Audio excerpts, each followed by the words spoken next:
ஊற்றியாச்சு. கடுகு போட்டாச்சு.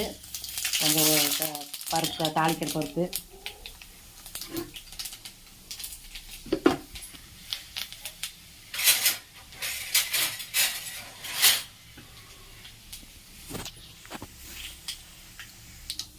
நல்லா இதெல்லாம் கடலைப்பருப்பு போட்டு நல்லா வதக்கிட்டிங்க.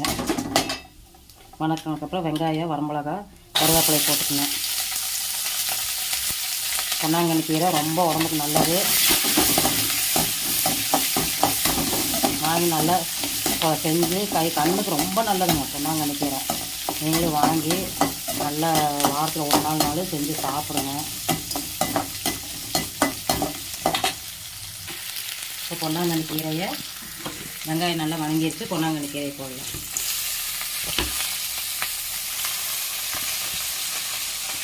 இது வளர்த்தியாக ஒரு கீரை இருக்குங்க.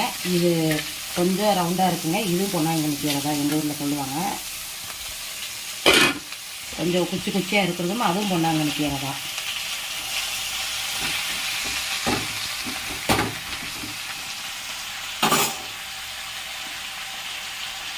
கொஞ்சம் மஞ்சள் போட்டுக்கலாங்க. இந்த கீரைக்கு வந்து உப்பு போட்டுக்கலாங்க.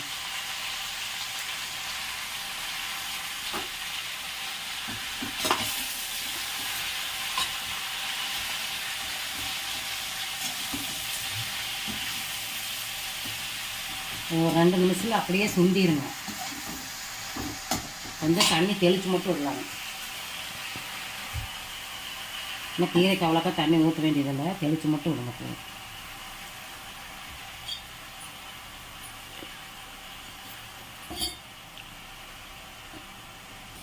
பாருங்கள் நல்லா சுண்டிகிட்டு இருக்குது. இன்னும் கொஞ்சம் இந்த தண்ணியெல்லாம் வற்றினதுக்கப்புறம் நம்ம தேங்காய் பூ போட்டுடலாங்க. இப்போ நம்ம தேங்காய் திருவல் போட்டுக்கலாங்க. தேங்காய் திருவல் போட்டு கீரை காய்ச்சோம்னா பொன்னாங்கண்ணி கீரை ரெடிங்க. இந்த மாதிரி நீங்களும் செஞ்சு சாப்பிட்டு பாருங்கள். நல்லதுங்க உடம்புக்கு. வாரத்தில் ஒரு நாள் 2 நாள் இந்த மாதிரி பொன்னாங்கண்ணி கீரை கிடச்சுன்னா செஞ்சு சாப்பிட்டு பாருங்கள்.